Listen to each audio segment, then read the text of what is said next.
और विशेष रूप से उनका जो पहली बार इसमें भाग ले रहे हैं।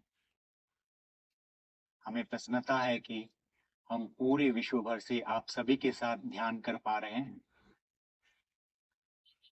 हम एक प्रार्थना के साथ शुरू करेंगे, उसके बाद रीडिंग, फिर चैंटिंग और ध्यान। अंत में हम प्रार्थना के साथ समापन से पहले कुछ मिनट दूसरों के लिए प्रार्थना करेंगे और गुरु जी की दी हुई आरोग्यकारी प्रविधि का एक साथ अभ्यास करेंगे। ध्यान के दौरान मेरुदंड सीधा रखें और ध्यान भ्रूमध्य पर केंद्रित। मानसिक रूप से सतर्क रहे।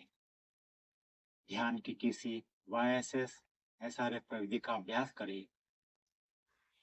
यदि आपको अभी कोई निश्चित प्रविधि नहीं आती तो भ्रूमध्य पर या हृदय पर ध्यान रखें। मन ही मन अपने सबसे निकटतम और प्रिय मित्र के रूप में ईश्वर से बात करें या एक साधारण भक्तिपूर्ण विचार लें और इसे मन ही मन निरंतर बढ़ती हुई एकाग्रता के साथ दोहराइए। हम एक प्रारंभिक श्वास प्रविधि के साथ शुरू करते हैं। एक लंबा श्वास नाक से लें और पूरे शरीर को तनाव से भर दें। 6 की गिनती तक रोकें। दोहरे श्वास से सांस को मुंह से बाहर निकालें और शरीर को ढीला कर दें। इस तरह से अपने अपने स्पीड से इसे 3 बार दोहराइए।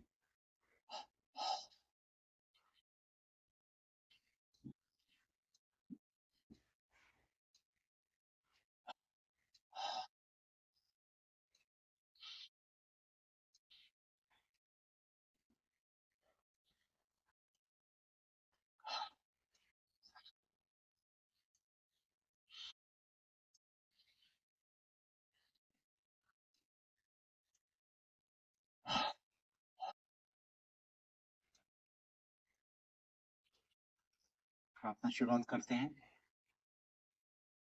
हे परमपिता, जगन माता, सखा, प्रियतम प्रभु, भगवान कृष्ण, जीसस क्राइस्ट,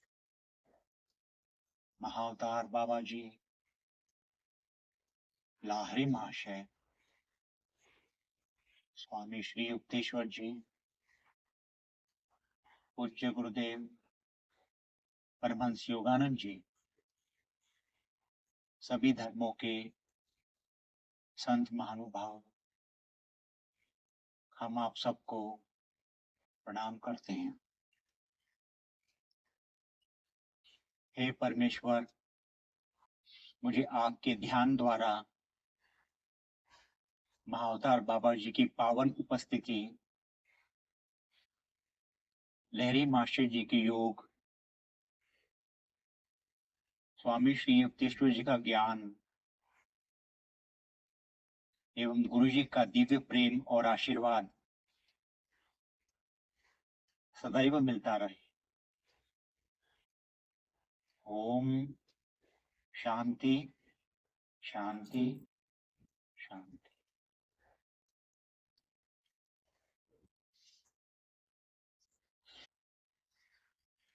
दो दिन बाद लहरी मास्टर जी का दिवस मनाया जा रहा है। आज मैं आपको महाअवतार बाबा जी और लहरी मास्टर जी के आत्मीय संबंधों के बारे में थोड़ा योगी कथामृत से पढ़ के सुनाऊंगा। ये प्रसंग तब का है जब हिमालय से लहरी मास्टर जी लौटते हैं और लौटते में कुछ दिन के लिए अपने मित्रों के पास मुरादाबाद उत्तर प्रदेश में रहते हैं। अभी मैं योगी कथामृत प्रकरण 34 से पढ़ रहा हूँ। लहरी मास्टर जी बताते हैं, दानापुर वापस लौटने के पहले मैं मुरादाबाद में एक बंगाली परिवार के घर में कुछ दिन रहा। वहां 6 मित्र मुझसे मिलने आए। जब मैंने चर्चा का रुख आध्यात्मिक विषयों की ओर मोड़ दिया तो जिसके घर में मैं ठहरा था उस व्यक्ति ने उदास स्वर में कहा, ओह, आजकल भारत संतों से विहीन हो गया है। मैंने जोर से उसका विरोध किया। बाबू, अभी भी इस भूमि में महान संत विद्यमान है। आध्यात्मिक उत्साह के कारण हिमालय के अपने चमत्कारपूर्ण अनुभव का वर्णन करने की उत्कट प्रेरणा मेरे मन में जाग गई।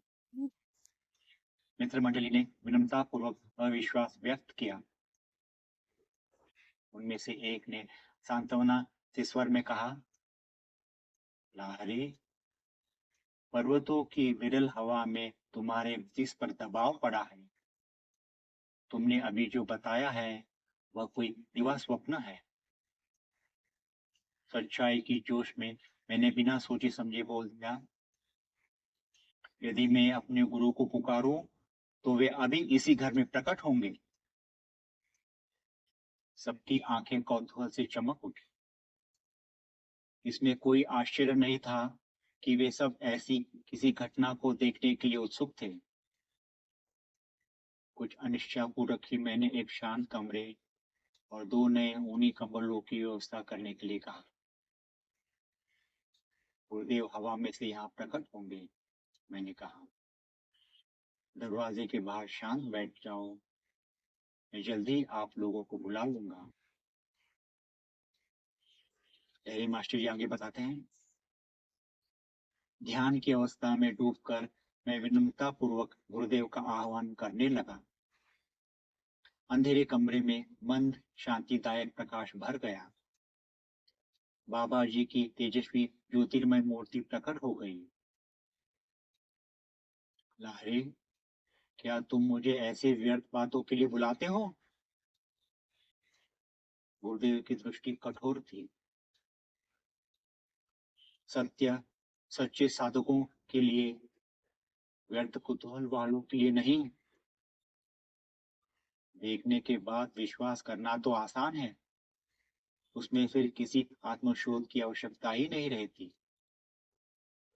इंद्रियाती सत्य की खोज केवल वही लोग कर पाते हैं जो अपनी स्वाभाविक संसारजन्य शंका कुशंकाओं से ऊपर उठते हैं,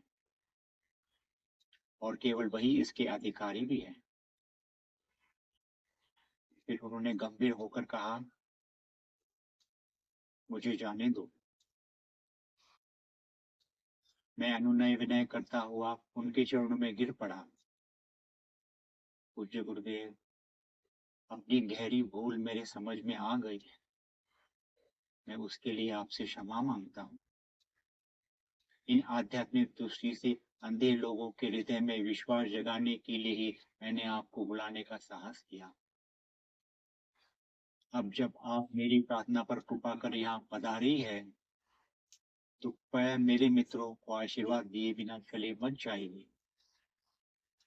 वे अविश्वासी भले ही हो, परंतु कम से कम मेरे अनुभव अद्भुत कथन की जांच करने के लिए तो तैयार थे। ठीक, मैं थोड़ी देर रुक जाता हूँ। मैं नहीं चाहता कि तुम्हारे मित्रों के सामने तुम्हारी बात मिथ्या सिद्ध हो।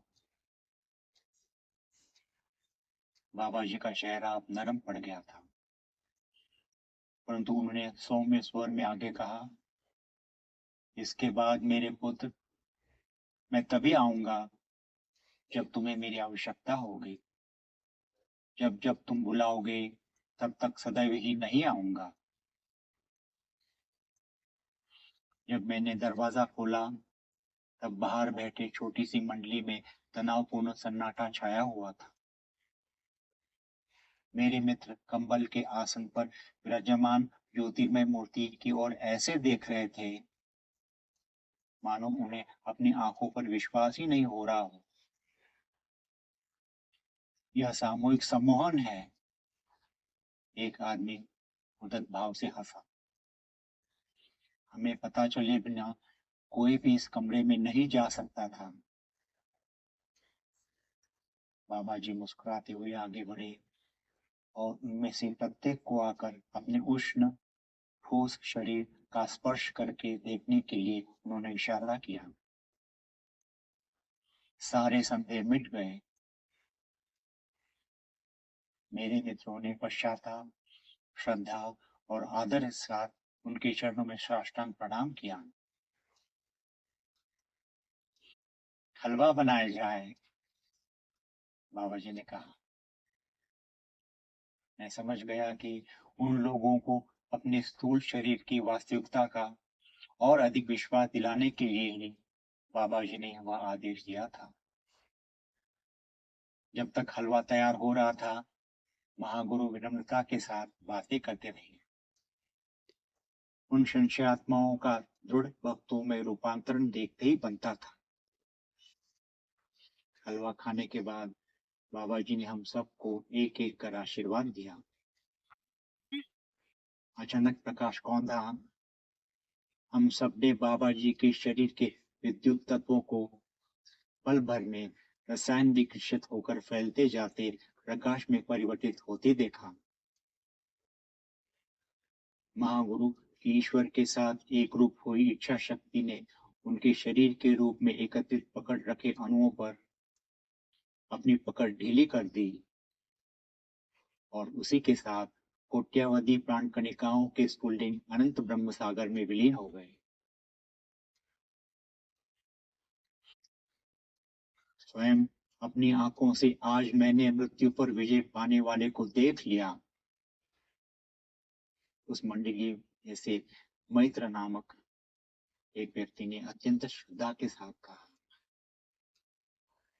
नवजागृति के आनंद से उनका चेहरा ही बदल गया था। परम गुरु देश और काल के साथ ऐसे खिलवाड़ कर गए जैसे कोई बच्चा पानी के बुलबुलों के साथ खेलता है। परम गुरु देश और काल के साथ ऐसे खिलवाड़ कर गए जैसे कोई बच्चा पानी के बुलबुलों के साथ खेलता है।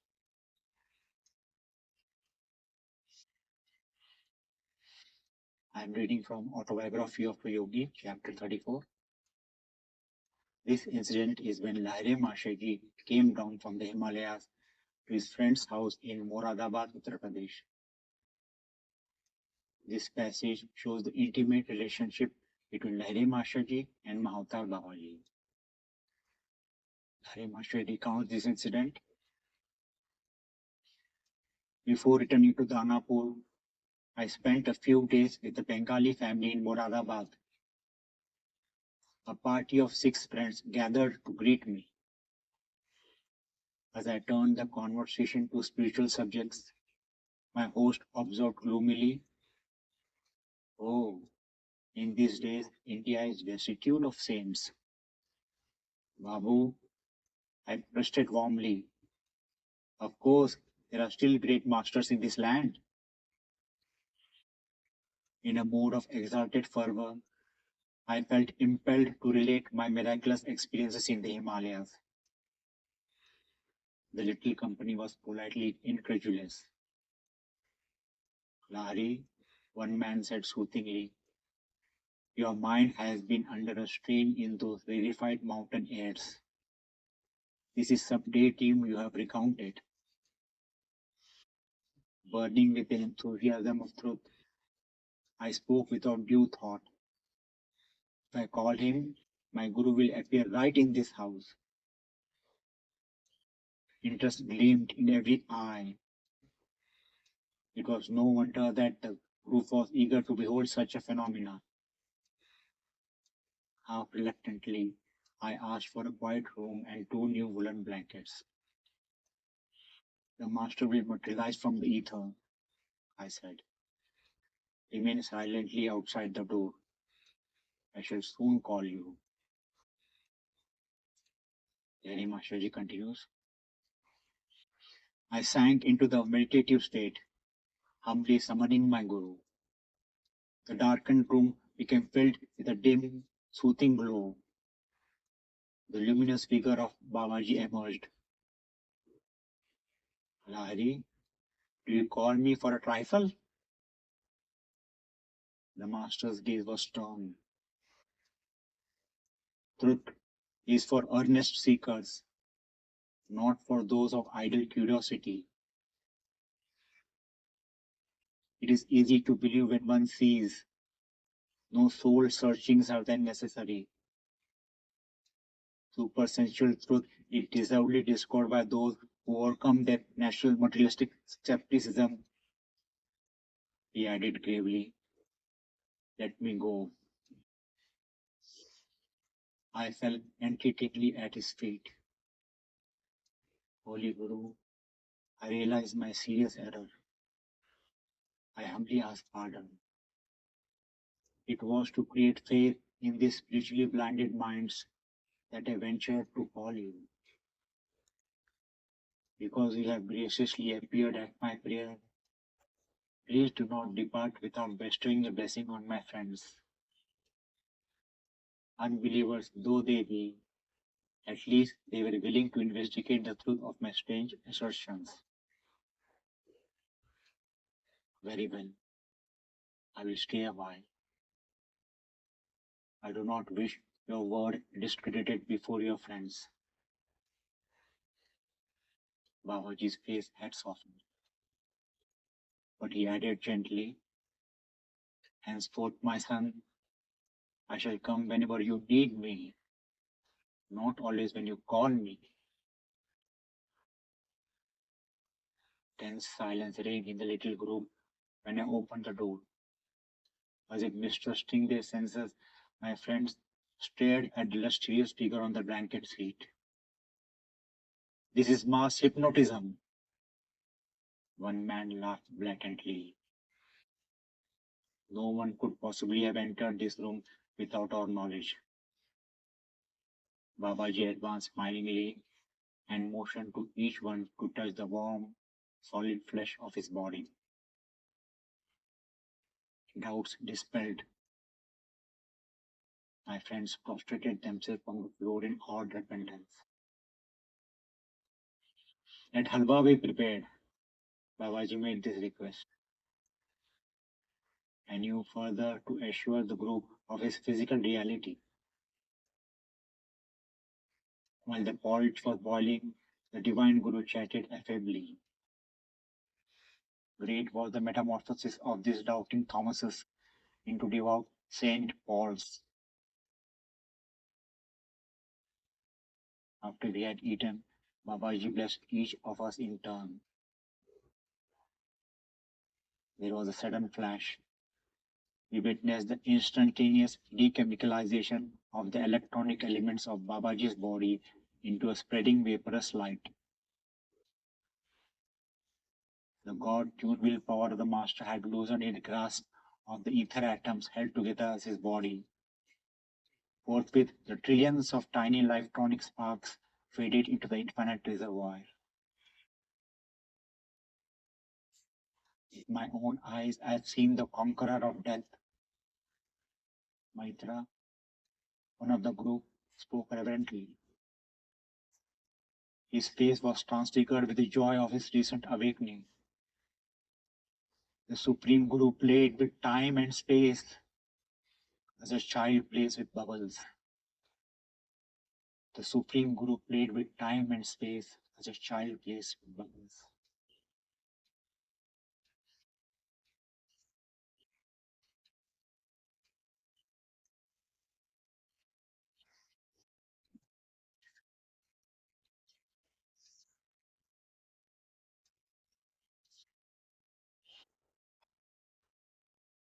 अभी हम कॉस्मिक चांस गाएंगे, न जीवन न मृत्यु, जाति कोई में नहीं। पहले शुरू करते हैं ब्रह्मानंदम से।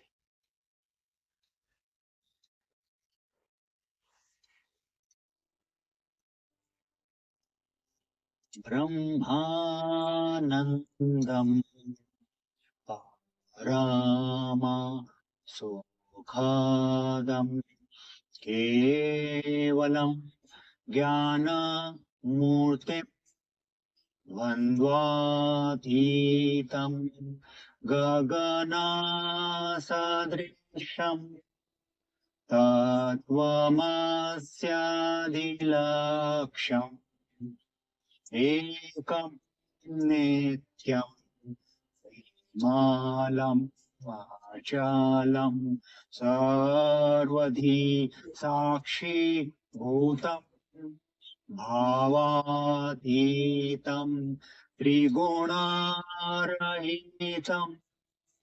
सद्गुरुं तं नमामि सद्गुरुं तं नमामि सद्गुरुं तं Namami.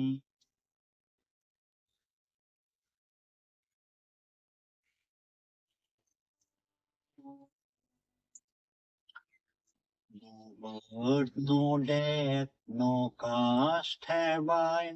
No birth, no death, no caste have I.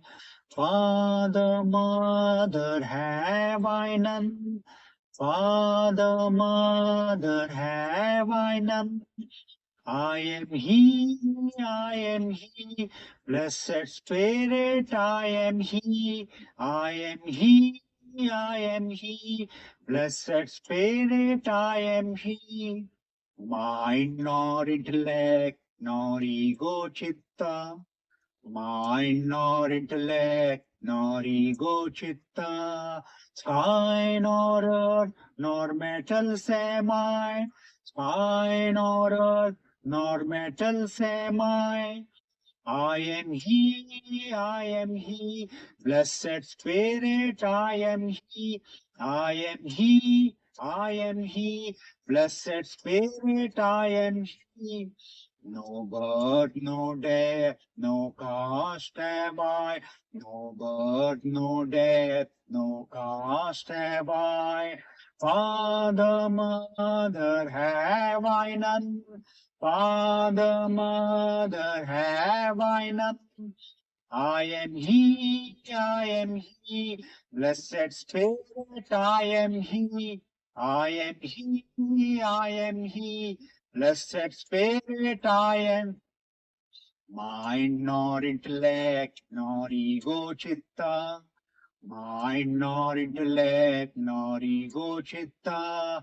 Sky nor earth, nor metals am I. Sky nor earth, nor metals am I. I am he, I am he. Blessed Spirit, I am he. I am he, I am he. Blessed Spirit, I am he. No birth, no death, no caste have I. No birth, no death, no caste have I. Father, mother have I none. Father, mother have I none. I am he, I am he.